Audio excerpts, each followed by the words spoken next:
విద్యార్థుల నగ్న పూజ ఎక్కడంటే మంతానే ఐటీ మినిస్టర్ నియోజకవర్గంలో జరిగినటువంటి భయంకరమైన పరిస్థితి.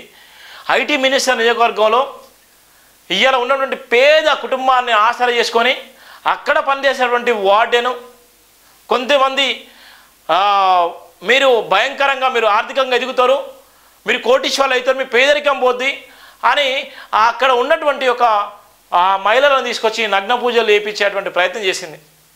అక్కడ ఉన్నటువంటి భయంకర పరిస్థితిని మంతాని నియోజకవర్గంలో జరిగినటువంటి ఒక సంఘటన ఇది. ఐటీ మినిస్టరు ప్రాతినిధ్యం వహించేటువంటి మంతాని నియోజకవర్గం. ఇక్కడ మనం చూద్దాం, మూఢనమ్మకాలు ముసుగులో బాలికల హాస్టల్ వసతి గృహాల్లో దారుణానికి ఒడిగట్టారు. కనక వర్షం కురుస్తుందని డబ్బు కుప్పలు తెప్పలుగా వచ్చి పడుతుందని ఏకంగా విద్యార్థులతో నగ్న పూజలకు ఒడిగట్టారు.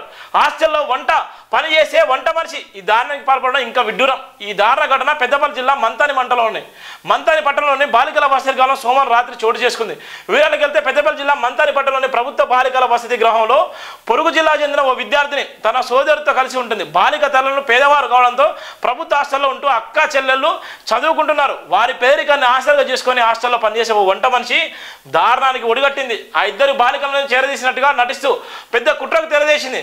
వాళ్ళ పెద్ద అమ్మాయికి మాయమాటలు చెప్పి నగ్న పూజలు చేస్తే కనక వర్షం కురుస్తుందని నమ్మించింది. ఆ డబ్బుతో మీ కుటుంబం అంతా సంతోషంగా ఉండవచ్చని నమ్మబలికింది.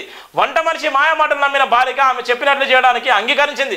ఈ క్రమంలో వారం క్రితం వంట మనిషి ఉండే గదికి ఓ వ్యక్తిని తీసుకొచ్చింది. అక్కడికి బాలికని పిలిపించి అతను ముందర నగ్నంగా ఉండాలని చెప్పింది. అప్పుడు అతను ప్రత్యేక పూజలు చేస్తారని, అప్పుడు డబ్బు బంగారం రాశులు కురుస్తాయని చెప్పింది. దీంతో ఒక్కసారిగా షాకు గురైన ఆ విద్యార్థిని భయంతో అక్కడి నుంచి పారిపోయింది. మంతాని పట్టణంలో ఉన్న తమ బంధువులకి ఇంటికి వెళ్ళి 4 రోజులుగా అక్కడే తలదాచుకుంది. అనంతరం అసలు విషయం బాలిక తల్లులకు విషయం చెప్తలేంతో స్థానికంగా కలకలం రేగింది.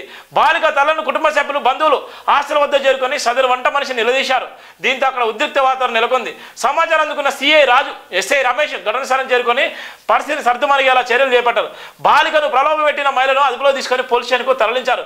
విద్యార్థి తల్లకు ఫిర్యాదు చేయడంతో పోలీసులు పోక్సో కేసు నమోదు చేసినట్టు మంతాని ఎస్ఐ తెలిపారు. దర్యాప్తు అనంతరం చర్యలు తీసుకుంటామని కూడా తెలిపిన నేపథ్యం ఉంటుంది. ఇక చూడు ఎంత భయంకరంగా ఉందో, ఇలా ఎంత దారుణంగా ఉంది. ఇలా బుట్టలో వేసుకునేవాళ్ళు, మాయ మాటలు చెప్పేవాళ్ళు, ఇలా మోసం చేసేవాళ్ళు ఇలా ఎక్కడ ఉంటారు, మన పక్కనే ఉంటారు. ఎప్పుడు ఏ విధంగా అయినా మోసం చేయాలని ఉండే ఒక లక్ష్యంతో ఇలా గవర్నమెంట్ స్కూల్లో చదివే విద్యార్థులు ఎంత దారుణంగా ఉంది చూడండి. ఒక పక్కన ఎంత భయంకర పరిస్థితి చూడండి. ఇలా నిఘా వ్యవస్థ ఎక్కడ పోయింది, ఇలా పోలీస్ వ్యవస్థ ఎక్కడ పోయింది, ఇలా ఏం జరుగుతుంది, ఇలా హాస్టల్లో చదువుకున్నటువంటి విద్యార్థుల పరిస్థితి ఏ విధంగా ఉంది. ఇలా ఒక పక్కన ఫుడ్ పాయిజన్ అయ్యి ఒక పక్కన భయంకరమైనటువంటి ఇబ్బందులకు గురవుతుంటే ఇలా విద్యాశాఖ ఏం చేస్తుంది, విద్యాశాఖ హోంశాఖ ఇవాళ 2 శాఖలు కూడా ముఖ్యమంత్రి దగ్గర ఉన్నాయి. ఇంకా సంవత్సరం గడుస్తున్నాయి. 2 శాఖలకు ఎవరికి ఇస్తాడో మరి రేవంత్ అన్నకైతే తెలియాలి. రేవంత్ అన్నకైతే తెలియాలి ఎప్పుడు ఇస్తాడో శాఖలకు సంబంధించి.